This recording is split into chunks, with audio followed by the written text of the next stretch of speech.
ॐ स्थापकाय च धर्मस्य सर्वधर्मस्वरूपिणे अवतारवरिष्ठाय রামকৃষ্ণায় তে নমঃ। ঠাকুর, মা ও স্বামীজিকে আমার ভক্তিপূর্ণ প্রণাম জানিয়ে আজ পাঠ করব পরম পুরুষ শ্রী শ্রী রামকৃষ্ণ, পর্ব নম্বর 17। ঘর আলো করা বউ এসেছে সংসারে। বরবধূকে দেখবার জন্যে কত লোক এসেছে আনন্দ করে। কত শান্তির দিন আজ চন্দ্রমণির। কিন্তু এত সত্ত্বেও একটা দুঃখের কাঁটা তার মনের মধ্যে খচখচ করছে। বউয়ের গা থেকে গয়নাগুলো খুলে নিতে হবে। বউকে গয়না গুড়িয়ে দেবে এমন সঙ্গতি নেই চন্দ্রমণির। লাহাবাবুদের বাড়ি থেকে চেয়ে নিয়ে এসে বিয়ের দিন সাজানো হয়েছিল বউকে। ফিরিয়ে দেওয়ার দিন আজ। লাহাবাবুদের কাছে মুখ থাকবে না নইলে। কিন্তু কোন মুখেই বা ওই কচি গা থেকে গয়নাগুলো খুলে নেব? মার মনের ব্যথাটা বুঝতে পেরেছে গদাধর। বললে, তুমি কিচ্ছু ভেবো না, আমি খুলে নিতে পারবো। ঘুমিয়ে পড়েছে সারদা। শৈশব শান্তিতে ঘুমিয়েছে। ডান হাতখানি আলগোছে আলতো করে তুলে ধরেছে গদাধর। সন্তর্পণে খুলে নিচ্ছে গয়না। তেমনি এক সময় আবার বাঁ হাত থেকে ক্রমে ক্রমে একে একে আর সবগুলি। সারদা যেমন ঘুমে তেমনি ঘুমে। টের পেল ঘুম থেকে জেগে উঠে। এ কি, তার গায়ের গয়না কি হলো? কে নিল? কাঁদতে বসল সারদা। চন্দ্রমণির বুক ফেটে যাচ্ছে। সারদাকে কোলে বসিয়ে আদর করতে লাগলেন। বললেন, গেছে গেছে, তুমি কেঁদো না। এর চেয়ে ঢের ভালো গয়না কত দেবে তোমাকে গদাই। সারদা শান্ত হলো বটে, কিন্তু তার খুড়ো মেনে নিতে চাইলেন না ঘাড় পেতে। নতুন বালিকা বধূকে একেবারে বৈরাগিনী সাজিয়ে দেওয়া, যা নয় তাই দিয়ে সাজিয়ে ফের সেই সাজ লুকিয়ে খুলে নিয়ে যাওয়া, এ প্রবঞ্চনা ছাড়া আর কি? ঘোর বিরক্ত হলেন। সারদাকে নিয়ে সোজা ফিরে গেলেন জয়রামবাটিতে। কোথায় আর যাবে? পরিহাস ছলে মাকে প্রবোধ দিল গদাধর। ও ফিরে না আসুক, কিন্তু বিয়ে তো আর ফিরবে না। শ্রীমা যখন দক্ষিণেশ্বরে ছিলেন, ঠাকুর তাকে সোনার গয়না গড়িয়ে দিয়েছিলেন। উপর হাতে তাবিজ আর নিচের হাতে বালা। ওরে বালা কিন্তু ডায়মন্ড কাটা হবে। ঠাকুরের দিকে গয়নার নকশার উপরেও নজর। ওরে পঞ্চবটিতে যখন সীতা দেবীকে দেখেছিলাম, তখন তার হাতে ডায়মন্ড কাটা বালা ছিল। সেই রকম বালা দেব ওকে। বিষ্ণুঘরের যখন গয়না চুরি গেল, মথুরবাবু ঠাকুরকে খোঁটা দিলেন। ছি ঠাকুর, তুমি তোমার গয়না রক্ষা করতে পারলে না? ঠাকুর বললেন, তোমার বুদ্ধিকে বলিহারি। স্বয়ং লক্ষ্মী যার দাসী, তার কি ঐশ্বর্যের অভাব? তুমি কি ঐশ্বর্য তাকে দিতে পারো? ও গয়না তোমার পক্ষেই একটা ভারী জিনিস, মস্ত জিনিস, কিন্তু ঈশ্বরের কাছে মাটির ঢেলা। সেই কথাই আবার বলেছিলেন কেশব সেনকে। তোমরা এত ঐশ্বর্য বর্ণনা করো কেন? হে ঈশ্বর, তুমি সূর্য করেছ, চন্দ্র করেছ, আকাশ করেছ, এসব বলার কি দরকার? শুধু বাগান দেখেই তারিফ করে লাভ কি? বাগানের মালিকবাবুকে দেখবে না? বাগান বড় না বাবু বড়? নরেন্দ্রকে যখন আমি দেখলাম, তখন আমি শুধু তাকেই দেখলাম। তার কোথায় বাড়ি, বাবার কি নাম, কি করে, তারা কটি ভাই, ভুলেও একদিন জিজ্ঞেস করলাম না। আমার অত খবরে কাজ কি? আমি আম খেতে এসেছি, আম খেয়ে যাব। বাগানে কটা গাছ, কটা তার ডালপালা, কত তার পাতা, ও খোঁজে আমার কি হবে? মদ খাওয়া হলে সুরির দোকানে কত মন মদ আছে, তার হিসেবে আমার কি দরকার? আমার এক বোতলেই কাজ হয়ে গেছে। তবে কি জানো, মানুষ নিজে ঐশ্বর্য ভালোবাসে বলে ভাবে ঈশ্বরও বুঝি তাই ভালোবাসেন। ভাবে ঈশ্বরের ঐশ্বর্য প্রশংসা করলে তিনি খুব খুশি হবেন। ঈশ্বরের কাছে ওসব বাজিকরের বাজি, পঞ্চভূতের কুহক কৌশল। ঠাকুর যখন কলকাতা আসতেন, হৃদয় তাকে ঘুরিয়ে ঘুরিয়ে শহর দেখাতো। একদিন বললে, এই দেখো মামা, লাট সাহেবের বাড়ি, দেখছো কত বড় বড় থাম? ঠাকুর মাকে দেখলেন। মাই সব দেখিয়ে দিলেন ঠাকুরকে। দেখিয়ে দিলেন কতগুলি মাটির চাক থাক থাক করে সাজানো। শম্ভু মল্লিক মস্ত বড় লোক, মা অন্তপ্রাণ।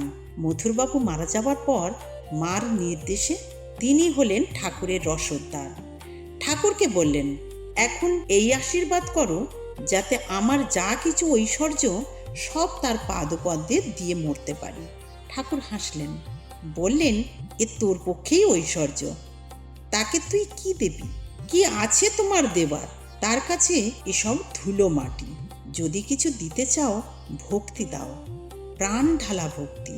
ঈশ্বর কি ঐশ্বর্যের বশ? তিনি ভক্তির বশ, তিনি ভাবের বশ। তিনি কি তোমার কাছে টাকা কড়ি ধন দৌলত চান? তিনি চান ভাব, ভক্তি, ভালোবাসা। গদাধর সেবার প্রায় বছর 2 ছিল কামারপুকুরে। শরীর ভালো করে না সারলে চন্দ্রমণি তাকে কিছুতেই আর যেতে দেবেন না কলকাতায়। এদিকে সারদা 7 বছরে পা দিল। এবার একবার গদাধরকে শ্বশুর বাড়ি যেতে হয়, জোরে ফিরতে হয় বউ নিয়ে।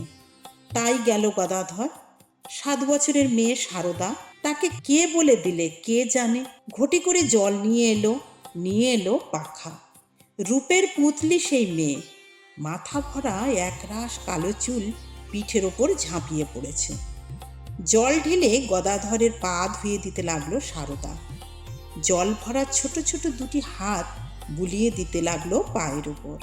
শেষে হাঁটু মুড়ে নিচু হয়ে মাথার চুলে পা মুছে দিতে লাগলো। পা ধোয়ানোর পর কাছে দাঁড়ালো সারদা। ছোট হাতে পাখা নেড়ে নেড়ে হাওয়া দিতে লাগলো গদাধরকে। বৈকুণ্ঠে লক্ষ্মী বসেছেন বিষ্ণুর পদসেবায়, কিংবা সারদা গদাধরের। এই সেবাতেই নিয়ত স্থিত সারদা। 1271 সালে দুর্ভিক্ষ লেগেছে গ্রামে গ্রামান্তরে। সারদার তখন 11 বছর বয়স। আছে বাপের বাড়িতে। খিদের তাড়নায় কত লোকই যে আসছে কাতারে কাতারে। রামচন্দ্র সারদার বাবা চালে ডালে খিচুড়ি রাঁধিয়ে রাখছেন হাঁড়ি হাঁড়ি। বলছেন, বাড়ি আর বাড়ির বাইরে সবাই খাবে খিচুড়ি, যে আসবে সে। শুধু আমার সারদার জন্যে 2টি ভালো চালের ভাত করবে। তাকে তো শুধু খাওয়ানো নয়, তাকে একটু ভোগ দেওয়া।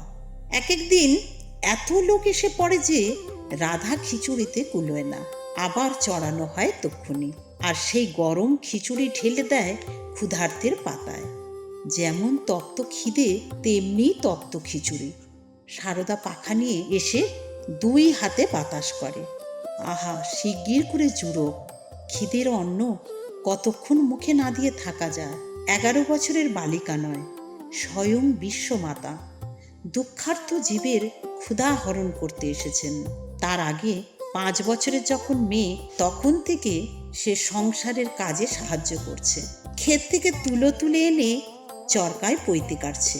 মনীষদের মুড়ি গুড় দিয়ে আসছে মাঠে। একবার পঙ্গপালে সে সমস্ত ধান নষ্ট করে দিলে। মাটি থেকে ধান কুড়োবার পালা পড়ল। সারদার ছোট ছোট 2টি মুঠিতে কি কম জায়গা? সেও লেগে গেল ধান কুড়োতে। আকণ্ঠ জলে নেমে গরুর জন্যে দল ঘাস কাটছে। একবার দল ঘাস কাটবার সময় দেখল তারই সমবয়সী আরেকটি মেয়ের হাতে দা। সেও কাটছে দল ঘাস। কে মেয়ে, কেন কাটছে কে বলবে? কাটছে বটে, কিন্তু নিচ্ছে না। একটি দল কেটে ওপরে রেখে এসে সারদা দেখছে আরেকটি দল কেটে রাখছে মেয়েটি। সারদাকে আর কাটতে হচ্ছে না। এমনি আরও কত দেখছে সারদা। 13 বছর বয়সে যখন সে আবার কামারপুকুর যায়, তখন হালদার পুকুরে একা একা নাইতে যেতে তার ভয় হতো। নতুন বউ, একলা ঘাটে যাবে কি? খিড়কির দরজা দিয়ে বেরিয়ে এসে দেখে 8টি মেয়ে ছেলে দাঁড়িয়ে, তারাও নাইতে চলেছে। আর তবে কিসের ভয়? রাস্তায় নামলো সারদা। মেয়ে ছেলেদের 4 জন তার আগে, 4 জন তার পিছনে। তার সঙ্গে তারাও আগে পিছে হয়ে স্নান করলে। তেমনি করে পৌঁছে দিয়ে গেল বাড়ি। এমনি শুধু একদিন নয়, নিত্যি। কিন্তু কারা এরা? গ্রামের নতুন ছুটলে বউ সারদা। তার সে কি জানে? এবার 7 বছর বয়সে স্বামীর সঙ্গে জোরে এসেছে সে কামারপুকুরে। কিন্তু মাঙ্গলিক অনুষ্ঠান সম্পূর্ণ হবার পরই গদাধর জেদ ধরল দক্ষিণেশ্বরে ফিরে যাব। চন্দ্রমণি আর পীড়াপিড়ি করতে পেলেন না। গদাধর এখন অনেক সুস্থ হয়েছে, শান্ত হয়েছে। তারপর বিয়ে করেছে সজ্ঞানে। চন্দ্রমণির এখন অনেক আশ্বাস, অনেক জোর। সারদাই তার সেই বল ভরসা। কিন্তু দক্ষিণেশ্বরে ফিরেই গদাধর আবার যে কেশে। কোথায় তার মা ভাই, কোথায় তার স্ত্রী সংসার? আবার দেখতে দেখতে বুক তার লাল হয়ে উঠল। শুরু হলো দুঃসহ গাত্রদাহ, আর চোখের কোণ থেকে ঘুম গেল অদৃশ্য হয়ে। আবার দেখা দিল সেই অসাধ্য রোগ। আবার শুরু হলো মার জন্যে কান্না। তোকে ডাকারই ফল হলো মা, শরীরে এই রকম ব্যাধি দিলে?